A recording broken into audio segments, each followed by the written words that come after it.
Everyone knows that familiar phrase, in sickness and in health, but marriage vows are sometimes easier said than honored. This next couple you're about to see knows the struggle all too well, as a wife's health condition has caused a once strong relationship to deteriorate. We sent them to relationship and sex therapist Dr. Chris Donahue to intervene. How long have you been married? It'll be 3 years in June.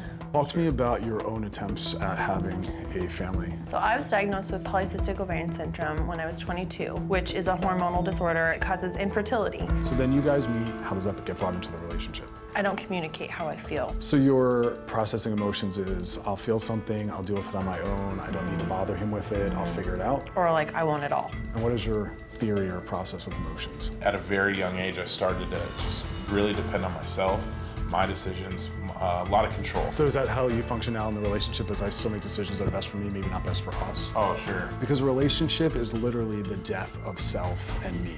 The minute you hear yourself going, I gotta work on myself first, you've walked out of your marriage, psychologically. Sure. How's that impacted the relationship positively and negatively? We're going to a fertility doctor and I'm on fertility meds and I respond well to them, but still not pregnant. Talk to me about your sex life. What was that like when you first met?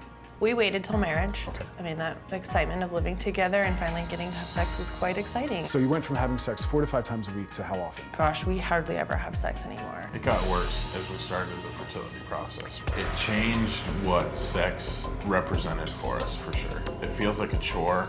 There's a negative connotation associated with it. It's just like, hey, it's that time of the month. We have to have sex. I mean, the scheduling is the hardest. So talk to me about how it's changed your marriage. We definitely aren't as connected as we used to be. I'd second that. And that's unfortunate because sex is the most powerful tool to, number one, just validate that we're an attractive sexual being to our partner. Right. We forget that.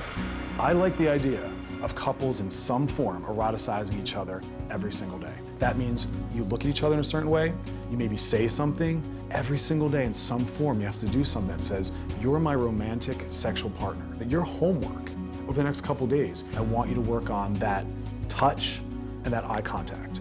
I want you to bring back sex and reprioritize it. Molly and Stefan join us now along with Dr. Chris. And I want to ask the two of you,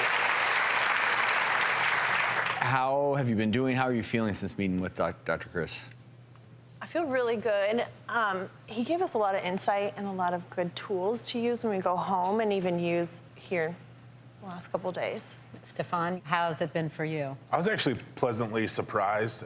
We're not new to counseling or therapy, and I wasn't sure what somebody that I've never met could do in 2 hours. And I think there's a lot of shame in talking about issues with intimacy. And even though we're really comfortable with our current therapist, we've never brought some of that stuff up.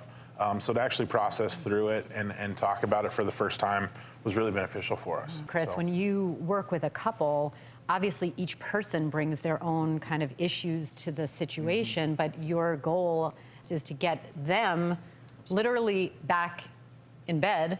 I heard that you've been doing your homework. Yes. And Molly. That's the technical term, right, Chris? I mean, Yes. doing your homework. Doing your homework. And also, because you are trying to get pregnant, things are like happening right now, right? Yeah. You are ovulating right now. Yes. Like this second. Right here, right now. So some homework that may have occurred in the last 24 hours might be, like, there might be some sperm and egg meeting right now. We're going to take a 5-minute commercial break. And they're going to do some homework. That's a different show. That's a different show. I've already done a show like that. This is something different this time. But here's the Okay, thing, so- that is meaningful. I'm also trying to get them away from thinking in those terms, though. Yes, I I'm want sure. sex to be framed around, did we feel close? Did we feel connected? And not have it based on an outcome of pregnancy. Because otherwise it's like a science project. Absolutely. And we're going to have more with this lovely couple. Before we go to break, though, Stefan, I know you were adopted, so having biological children of your own is really important. And I think, has that added maybe some pressure to the situation? For me, it has. I mean, there's a lot of guilt around, like, I can't give you what you've desired your whole life. And I think when I was first diagnosed, I really was like, okay, it's fine, I'll adopt. Like, I'm really not that upset about it. But then meeting him, and I'm like, oh my gosh, like, this is part of who he wants to be as a biological father, and I don't know if I can give that to him. And you're saying diagnosed with PCOS? Yeah. Which we'll get into that more when we return. We're going to get to the bottom of what may be affecting their ability to get pregnant. Stick around.